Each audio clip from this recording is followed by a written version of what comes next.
Fushi is back. The war against the Nokkers has begun, and this time, the stakes are higher than ever. Let's recap everything from To Your Eternity Season 2. Fushi has spent 40 years alone on an island after Pioran's death, fighting Nokkers and avoiding new bonds out of fear of loss. When his beholder warns that Nokkers are attacking innocents, Fushi wants to leave. He learns that despite the pain, he needs others. They give him strength solitude cannot. He meets the Guardians, led by Hisami, a girl carrying a Nokker and the descendant of Hayase. Wary but willing, Fushi travels with her to a town ruined by Nokkers. There he meets doctors Tonari and Sandel, not realizing they are his old friends. Later, at an inn, Fushi and Sandel are drugged, and Tonari reveals her identity to Hisami. While Fushi sleeps, Tonari tries to remove the Nokker from Hisami, but it awakens, partially infecting her. Ligard poisons Hisami to stop it, but Tonari fails, and the Nokker takes over her body and escapes. The next day, when Fushi wakes up, he sees Tonari dying. Before she passes, Tonari asks to see Fushi's lost friends. After she passes, Sandel reveals that Tonari made his body immune for him, though he still doesn't reveal their true identities. Grieving, Fushi realizes Tonari was his old friend and later rescues Hisami, returning her to the Guardians. Alone again, Fushi continues his journey, avoiding connections and rejecting new descendants of Hayase, until Kahaku, the first male descendant, appears, marking a new chapter. The Guardians, now stronger, offer an alliance against the Nokkers, but Fushi hesitates, still haunted by past losses. When the Church of Bennett brands him a heretic, Fushi reluctantly travels with the Guardians, disguising himself as Perona, which catches Kahaku's attention in an unexpected way. Along the way, they encounter the eccentric Prince Bonchien, who takes them to the castle hoping to become the next heir to the throne by catching Fushi. Tensions rise when Fushi finds out the Guardians have stolen Tonari's diary, and the Church of Bennett arrives to capture him. Bon protects Fushi, but his fear of forming bonds resurfaces. As he attempts to escape, Bon uses his ability to see spirits to catch him, and in a heartfelt conversation, offers Fushi a world where his fears of loss don't rule. Fushi, with a glimmer of hope, agrees to stay. Next day, Prince Bon insists on accompanying him, believing that helping Fushi will secure his claim to the throne. Concerned about endangering others, Fushi chooses to sleep outside, but Bon has a small house built for him. As Fushi assists with the construction, he opens up about his powers and their limits, admitting he cannot create pure fire, water, or living beings. Later, Bon's servant Todo shows subtle affection toward him, which Fushi senses, though Todo denies it, leaving Fushi puzzled. Later, Fushi asks Kahaku if two men can love each other. Kahaku feels hopeful, thinking that maybe Fushi loves him. After the group departs, a flashback reveals Bon's childhood, when his ability to see spirits, among them Tonari's, was misunderstood, leading his mother to subject him to a brutal exorcism. Guided by Tonari's spirit, Bon sees the spirits of March, Gugu, Tonari, and others alongside Fushi, revealing his unique bond with Fushi's past. Fushi, Bon, and their party travel to warn people about the Nokkers. Along the way, he helps those in need. At a castle, Fushi faces the death of Princess Anna and realizes it is inevitable. Overcome with grief, he retreats into a tree, expressing his desire to join his lost friends in death. Bon consoles him, helping him regain composure and encourages Fushi to use his power. Fushi creates an empty body, and just then, Anna comes back to life without Fushi noticing, revealing his new ability to not only mimic the dead but also create living replicas if their souls linger nearby. Later, Bon asks if Fushi would stay with him or leave with his dead friends if he could revive them. Fushi chooses his friends, and Bon keeps this secret to protect his claim to the throne. Later, Fushi learns that Todo is actually a woman named Iris. Things take an unexpected turn when Kahaku proposes to Fushi. Overwhelmed by human emotions and the lingering revulsion of Perona's spirit, Fushi pushes Kahaku away and frantically shifts forms to escape, eventually finding refuge in Todo's tent. The next day, the Church of Bennett targets Fushi, seeing his growing influence as a threat.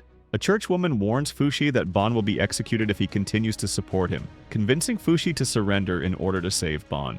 Bon is brought before the Supreme Pontiff, who demands that he betray Fushi or face the destruction of his kingdom. Under this pressure, Bon denounces Fushi. Meanwhile, Todo and Kahaku rally the people to save Fushi. The Pontiff challenges Fushi to perform a miracle by resurrecting a man, but the attempt fails and Fushi is branded a heretic. The church arrests Fushi, Bon, and Todo, while Kahaku manages to escape.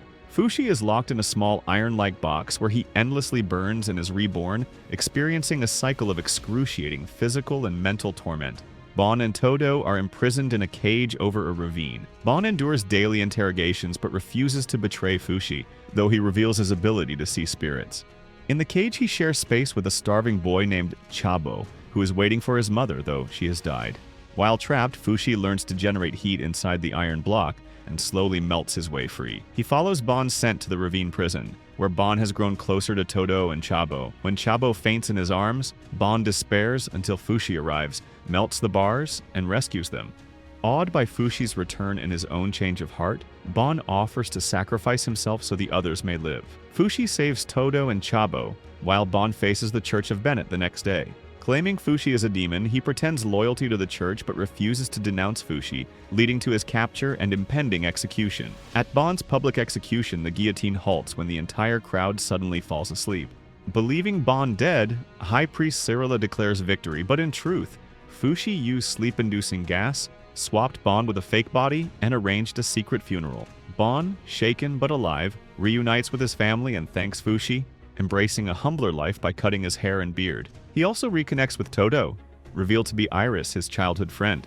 Later, Fushi and Bon encounter Kahaku, who struggles to remove the Nokker from his arm. For the first time, the Nokker communicate, calling itself a liberator that frees humans from the prison of mortality, and it reveals that their next target is the Church of Bennett. Its twisted philosophy questions whether preserving life is true righteousness. Later, the Beholder confirms this intent, but Fushi vows to protect humanity. Chaos erupts at the Church of Bennett when a massive Nokker attacks. Fushi tries to protect the crowd but is struck by its tentacles, losing many forms one after another. Though the Nokker is defeated, Fushi emerges weakened. Later, the Nokker in Kahaku's arm reveals their next target. Fushi rushes there but again loses many forms, nearly falling in battle until a mysterious white horse saves him. In the forest, the Beholder explains that everything Fushi creates is an extension of himself, linked by a membrane that lets him influence and perceive them. Struggling to master this ability, Fushi finds inspiration when the horse plays in the water. With renewed resolve, he returns to the fight and kills the Nokker by impaling it with a tree. Bon and Kahaku find him, but Fushi grows enraged when he realizes the Nokker fused with Kahaku's arm lied about recovering lost memories. The Nokker then writes a chilling message. In 1 year, the Nokkers will launch a full-scale attack on Renil, and if Fushi does not come, they will kill Kahaku. Bon insists that Fushi must prepare and become stronger. Fushi begins living on Bon's abandoned boat, where he starts his training. Left alone to train for the coming war, Fushi works to expand his consciousness and power, struggling to replicate an entire ship but making only slow progress. Seeking answers from the Beholder, Fushi is told, "Everything belongs to you," pushing him to continue. During a trip to town, Fushi senses pain and discovers 2 starving children caged in a circus. He frees them at night, but the boy dies on the way back, leaving Fushi to care for the girl, whom he names Echo. She communicates through clay pots, yet Fushi bonds with her and learns to understand her pain. Inspired by Echo, Fushi has a breakthrough, realizing his power lets him truly feel others' pain as his own. With this new understanding, he fully extends his consciousness, controlling the entire ship and even the land around it. By the time Bon and Kahaku return, Fushi can create husks and a self-sustaining ecosystem. They learn Echo is from the lost clay pot tribe, destroyed by Nokkers, and Fushi promises to protect her. Bon returns to Euralis to rally soldiers and gathers 3 immortal soldiers, later introducing Kai, Hyro, and Messer to Fushi, believing he can resurrect them if needed. The group then meets the Princess of Renil, who cautiously not agrees to work with them, insists they must earn the trust of her people. Frustrated, Fushi is calmed by Kai, who shares his story. Kai's harsh childhood, his father's cruelty, and the Nokker attack that destroyed his home led him to join the Euralis army, where he gradually learned to value life. Later, Fushi repairs a broken watermill, turning it into a place of warmth and home, showing his growth and desire to create meaning for others. Fushi sees Hyro training with soldiers. After Hyro is injured and runs away, Fushi follows him and learns that Hyro feels no pain. Hyro recounts his past. Born unable to feel pain, his teeth were pulled and he was tested harshly, but inspired by a swordsman, he chose to become one. On his birthday, his foster mother gave him artificial teeth and food, but the next day she was replaced. Years later, he fulfilled his dream of becoming a swordsman. Fushi then starts to rebuild the city and falls asleep. Later, a flashback shows Messer's childhood with Princess Alma, who only trusted those who could defeat her in games. In the present, Messer finally beats her and wishes to help Fushi defend the city. When Fushi wakes, he sees the citizens tearing down their own homes to aid him, and it is revealed that Messer is Alma's half-brother. In Renil, Fushi rebuilds the city at a relentless pace, spreading his consciousness across every corner to construct defenses. Though exhausted and overwhelmed by the people's emotions, he keeps pushing. Days later, the citizens discover his secret but embrace him as their savior, uniting with him against the coming threat. Soon after, Fushi meets the ailing king, who grants him permission to restore the castle, while allies and townspeople prepare for battle. After that, Bon summons Fushi, who accidentally falls asleep due to the spell.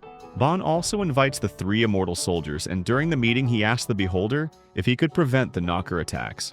The Beholder admits that he could, but he never has. He only watches Fushi. He explains that he believes conflict is essential for Fushi's emotional growth, and even wishes for Fushi to one day take his place. At that moment, Messer suddenly stabs the Beholder, who then vanishes. Soon after, Pakoa, Iris, and Chabo arrive in Renil from Euralis, accompanied by soldiers. Later, Pakoa and Kahaku discover that the Nokkers communicate through emotions, most strongly sensing pain and suffering, which provoke them the most. On the eve of battle, Fushi spreads his consciousness across multiple replicas of his body in the city, letting him switch quickly between forms. At dawn, the Nokkers attack, hurling stones at the city walls. March is struck and thrown from the battlements, disconnecting from Fushi, but unexpectedly she suddenly opens her eyes. Fushi regenerates damage faster than it occurs, but the effort exhausts him. His companions craft new weapons and armor, including a water gun, to support him. While Fushi defends Renil, March wanders the city searching for him. Eventually, Fushi collapses from exhaustion, leaving the humans to hold the line alone. When he wakes, only Echo and Kahaku are beside him, and he sees the heavy losses. Kai, Hyro, and Mesar are dead. Despite his despair, Fushi does not give up, creating 3 empty bodies from the fallen immortal soldiers, with Echo showing him how they died. Overwhelmed by emotion, Fushi returns to battle, concentrating to avoid collapsing. Just when he is about to be defeated, the immortal soldiers revive after Bon severs their bond with Fushi, allowing him to use them to fight the Nokkers and protect the citizens. When pushed too far, they sacrifice themselves again, reminding Fushi of the moral weight and cost of immortality. Later, Kahaku is bound because of his potential betrayal, while he says he only wants to protect Fushi, who is cursed and struggling to preserve his humanity. Meanwhile, Fushi notices March's handmark signaling she is safe, and creates an empty March body, though she does not move. As the assault intensifies, the city's defenses falter, citizens grow anxious, and Fushi's mental state worsens. The king dies, followed by the princess, deepening despair. Mesar pleads with Fushi to revive his half-sister. Fushi makes her body, but she cannot return, as Bon explains that some souls once gone to heaven cannot come back. Fushi asks Bon if there is something he wants to tell him, and Bon says he will tell him after the war. After Fushi talks with Kahaku and Kai, Kahaku frees himself and goes home to eat with Fushi. At home, Fushi revives the 3 immortal soldiers, but Kahaku kills them when they attempt to attack him. Then, the Nokker in Kahaku's arm strikes, absorbing Fushi's forms and leaving him vulnerable when March arrives. Fushi's consciousness and forms are consumed, and March finds him in orb form. She rushes to Bon to bring him to Fushi. The Beholder confirms that Fushi's orb has been separated from his forms and memories. Echo also arrives, showing them Fushi's orb. She climbs to the top of the house, ready to sacrifice herself to prevent the Nokker infection from spreading, but hesitates.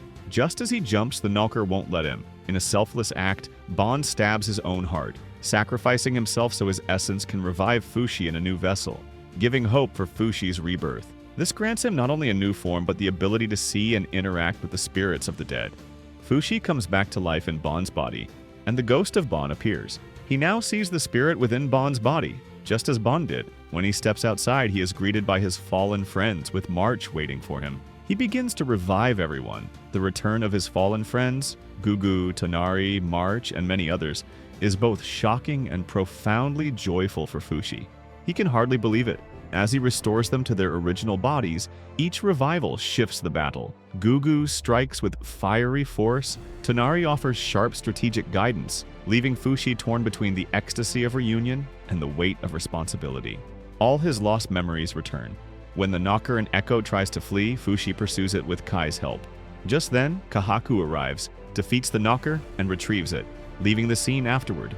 Bon, now a spirit, chooses to remain in the afterlife, allowing Fushi to retain his resurrection power and sacrificing his own return. Using his new ability, Fushi resurrects his allies and drives the Nokkers back. bringing hope to the people of Renil. In the end, Renil emerges victorious. The city rejoices as loved ones return, though some are shocked to see the dead come back. The Nokkers retreat, leaving a temporary peace. Alma's brother, Prince Ano, returns and blames Masar for the deaths of Alma and the king, forcing them to leave Renil. Fushi reunites with March, Gugu, and Tonari, overwhelmed with joy at seeing his friends alive again. He reveals his plan to permanently eliminate the Nokkers. By expanding his consciousness across the entire world, he can instantly detect and destroy any threat. This immense task requires him to sleep for centuries, abandoning his physical form and leaving his friends behind, and he will revive them when the world is safe. The revelation shatters the celebrations. March, unable to bear a world without Fushi, is heartbroken, while Tonari, Gugu, and the others struggle with the pain of his impending absence. For hundreds of years, Fushi remains in this timeless slumber, witnessing the world change around him. The people he loved either age and die or fall in battle, leaving him as an immortal observer, a lonely witness to history unfolding without him. In Kahaku's final act, he detonates himself in a vat of molten iron at the Church of Bennett, killing the High Priest and destroying a major threat. This also restores all the forms the Nokker had taken from Fushi. The season's end centuries later, Fushi awakens in a transformed world, peaceful and resolute, ready to continue his journey in the world he helped shape. If you want more recaps like this, don't forget to like, subscribe, and let me know what anime you want to see next.